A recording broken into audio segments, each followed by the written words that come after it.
Hello mga ka-legit lover gods! Isang intriga nga kung saan sinisira ang Soto family dahil sa intrigang kumakalat ngayon sa social media. Ang lahat ng yan. But before that, if you haven't subscribed yet to my YouTube channel, please don't forget to like, share, and subscribe at i-hit mo na rin ang notification bell for more showbiz updates. Bago tayo magpatuloy sa ating updates for today's video, nais ko po muna of course magpasalamat sa lahat ng mga legit viewers, subscribers at ang lahat ng mga legit na nanonood at sumusubaybay sa lahat ng ating mga updates. Maraming salamat po. Magpatuloy ay panoorin po muna natin ang ilan sa mga kaganapan sa bakasyon grande ng mga Dover Cats. Let's watch this. Hindi umaandar sa haba ng train na yan. 15 minutes na, natutulog na nga ako eh. Pero okay lang, malamig naman. Hindi nainitan sa mayor ngayon, ha? Haba, 15 minutes na kami nandito. Hindi pa siya tapos. Ano nang gagawin natin? 15 minutes. Ano bakit? Oh. Ito nyo. 15 minutes, wala na ibang daan kasi kung dito. So, lahat ng sasakyan, wala rin silang magagawa kasi ito. Ano? Ayan o, nakatakbo ko ngayon dito sa Canada bilang mayor. Ayan o, naumpisa na ang makampanya.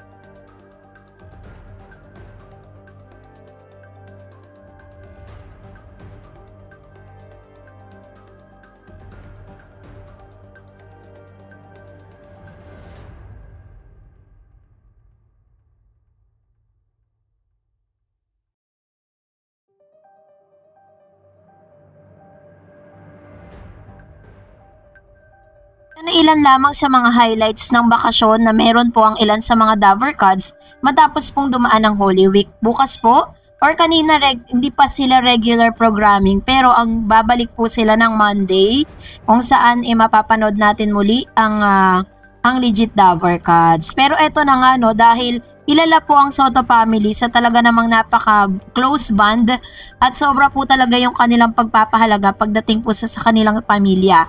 Kapag po napanood nyo ang ilan sa mga videos po ng Soto clan, makikita po ninyo yung kanilang iba't ibang lahi talaga. Talagang kapag nagsama-sama po sila, napakarami po talaga nila at masasabi mo na talagang walang anumang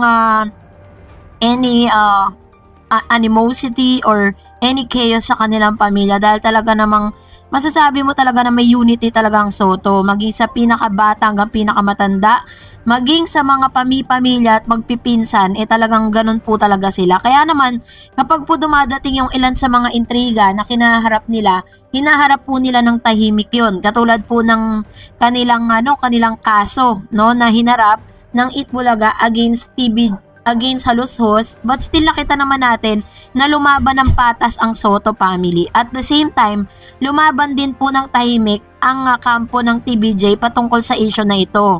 Pero this time, eto na nga. Dahil mukhang naharap ngayon ang isa sa mga close sa puso ni Bossing Vic Soto, dahil naiintriga po ngayon ang kanyang anak na si Miss Danica Soto Pingris and Mark Pingris na kanyang husband.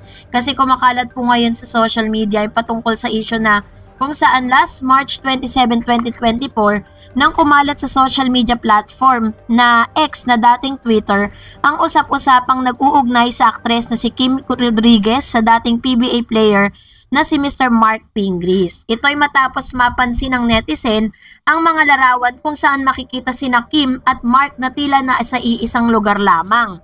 Samantalang yung picture na yun parang pinagkabit lang, Kaya po nakikita natin na parang tinitignan natin ano nga bang magiging reaksyon ng TBJ with regards to this kasi this is really parang intriga talaga tong malaki dahil alam natin kung gaano po kamahal ni Mr. Mark Pingris ang pamilya Soto, hindi lang po si Danica dahil na kumbaga na na-achieve ni Bossing Vic at ng ilang pang mga Soto family yung respeto nila na manggagaling kay Mr. Mark Pingris.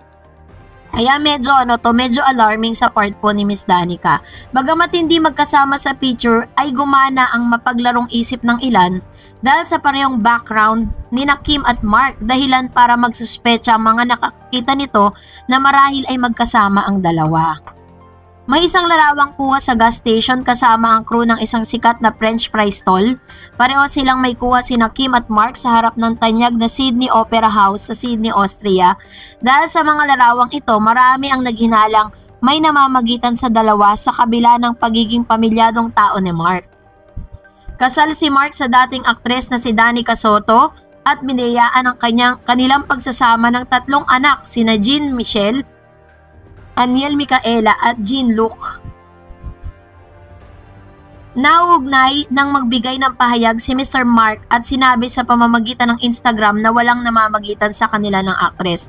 Ito'y tahasan niyang itinanggi. Walang katotohanan ang mga lumalabas sa balita tungkol sa amin ni Miss Kim Rodriguez, paliwanag ni Mark noong Huwebes, March 28.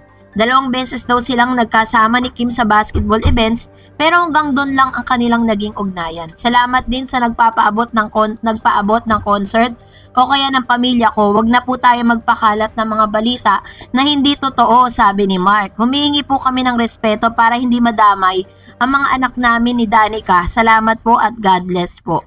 Sabi naman po sa isang banda naman, nagbigay din po ng version si Kim patungkol sa teorya na ito sa pamamagitan ni Mr. Ogie Diaz. Samantalang sinagot ng showbiz reporter ng talent manager na si Ogie Diaz ang issue para kay Kim.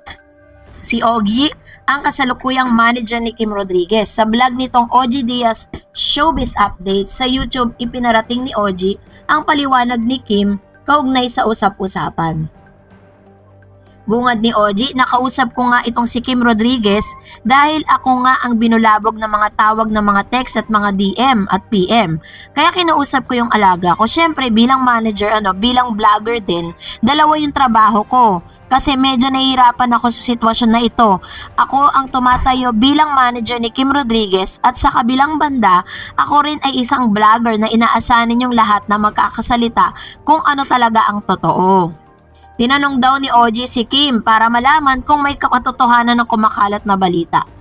Tito, hindi po yan totoo, sabi ni Kim, pagtanggi ni Kim. Tungkol sa mga larawan na lumabas, nag-stop over ako dyan kasi papunta ako ng Subic kasama yung kaibigan ko, depensa ni Kim. So, ibig sabihin, yung dalawang kampo po ay nagpaliwanag na. Kaya po pala itong si Danica na nahimik po siya dahil alam niyang hindi naman totoo. So, hindi natin alam kung sino po ang may kagagawan kung bakit nagpapakalat ng mga ganitong klase ng intriga. So, salamat po sa panonood. God bless everyone.